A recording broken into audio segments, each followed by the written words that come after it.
السلام الله عليكم ورحمة الله تعالى وbarakaatuh. Akhyaarta sharafta lahow meel walba aad dunida kaga sugan tihiin waxaan idin rajeynayaa inaad nabad qabtaan.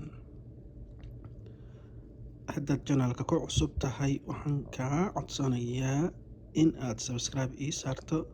Haddaad hore ila joogtayna waxaan kaa codsanayaa inaad like iyo comment fiican aad ii samayso. Haddaba maanta waxaan ka hadlaynaa insha Allah biidhnillaahi kariim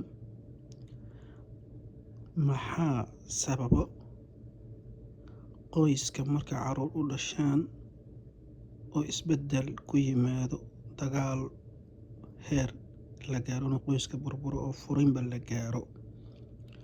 Haddaba taasi waa mas-uuliyad daro ninka ragga ah oo qoyska mas-uulka ka ah garashadiisii aan si rasmi ah aan ugu wajihin xaaladda.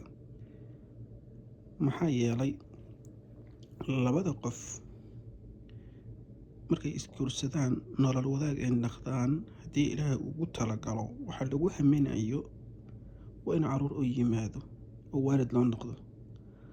Marka ninka ragga ah markii ilmihii koowaad dhasho ama kan labaad oo dhasho, dagaalkii isku dhicii iyo fahankii baa adkaanayo. Ninkii wuxuu doonayaa mar walba gabadha si markay kaligeeda ahayd waqti walba isku heli jireen in waqti ay u hesho.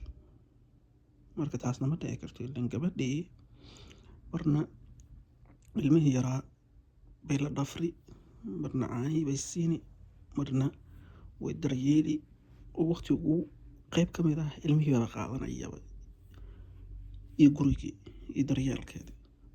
Marka ninka ragga ah halkii laga doonayay in uu waqtiga gabadha u wajaho oo qayb ka noqdo oo arrinta la xaliyo baa waxaad arkaysaa inuu ka soo jeesanayo oo mid kale uu raadinayo uu leeyahay alla sheekadu waa isbedeshay inuu waa inaan xaaladda bedela.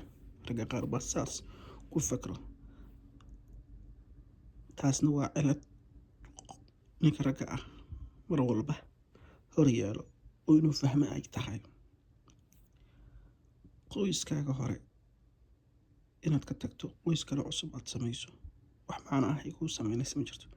Waa halkii un mar walba meeshu baad ku noqon halkii baad taagnaanaysaa ilaan qofka aad ka tagayso qofka kale aad aadayso tabti un ilma baa dhashan xaaladda way sii adkaan. Laakiin muhiimadda waxa weeyaan in gabadha caruurta waa la wada dhalay adna waxbaad ka dhashee aad gabadha waqtiga qayb ka siisaa oo ilmihii la haysaa, ilmihii garab u istaagta, garab istaag u muujisaa ayadana nasiina waa inay halkaasi ka dareentaa iyo naxariis. Laakiin maaha in la yiraahdo ilmaha adi kaliya baa dhala hooyo ah ilaan taasi wax shaqeynaya maaha ilaan ilmihii waa la wada dhalay mas-uuliyad labada qof saaranna way tahay. Marka halka keliyana waxa weeyaan in labada lamaane ay ku heshiiyaan inay caruurta kala fogeeyaan si caruurtina waqti ku filan koriinkooda loo helo iyo daryeelkooda labadana waqti isku helaan oo la kala caajisan oo isku dhacaysan imaan oo la kala fogaanin oo la kala mashquulin. Marka xalka waxa weyn caruurta la kala fogeeyo 2 sano, 3 sano, 4 sano haba sida uu qurux badan xaaladda ay saamaxayso iyadoo la isticmaalayo xal wanaagsan aan ahayn in gabadha cirbad soo durto waayo cirbadaha la soo durayo ama daawooyinka la qaadanayo mararka qaarkood dhibaato gabadha mustaqbalkeedii dambe dhalmadeedii bay dib u keeni kartaa. Marka iyadoon taasi la aadayn oo daawooyin dhibaatadaasi laga hortagayo baadan xal kale la wajihi karo haddii labada qof isku fahmaan. Waxaana muhiim ah ninka ragga ah inay arrintaasi ka soo go'do gabadha mar walba ninkeeda wanaagsan wuxuu la yimaado gabadha wanaagsan way raacaysaa. Laakiin halka ninka ragga ah baa laga doonayaa furinkana inta badan taasaa sabab u ah isfaham darada biilkii oo sii kordhaya aan loo diyaarsanayn caruurta la iska daba keenayo ayada nafteeda loo diyaarsanayn. Markay caruur dhashaan waa wax lagu farxo in carruurta bataan oo wax lagu farxo, qoyska inay bataan oo wax lagu farxo. Laakiin muhiimad waxa weeye in loo diyaar garoobo, haddaad $100 shaqayn jirtay bishii, waa inaad 200 ka dhigtaa, 300 ka dhigtaa, ileen qoyskii way sii badanayaan, wixina way isbedelayaan. Laakiin ma ahan arrinta ah ilmihii dhashay khayrkooday bay wataan oo waxooday ayagaa wato, barakadooda ayagaa wato, ma ahan keliya. Laakiin mas'uuliyad baa kaa saaran. Mar walba Ilaahay wuxuu ku leeyahay dadaal, la imow dadaal, mas'uuliyadda isa saar. Insha Allah biidhnillaahi kariim intaan waxaan rajaynayaa in ay noo noqoto waxaan ku waana qaadano oo mustaqbalkeennana wax tari kara, nolosheennana wax ka beddelaya, qoyskaana mar walba iska burburayo oo isfahan daradan joogtada ah.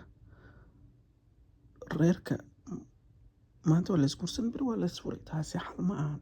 Marka mujtamacayni waa in ay guurka fahmaan. Gabadhana waxaa muhiim ah ninka ay guursanayso waa inay dhinacyo badan ka eegtaa, waa nin isku dabeecad inay yihiin, bal nin wax la fahmi karo, garashadiisa ay wanaagsan tahay oo aqoontiisa ay wanaagsan tahay, waa inuu noqdaa ruux wanaagsan oo aqoontiisa ay wanaagsan tahay.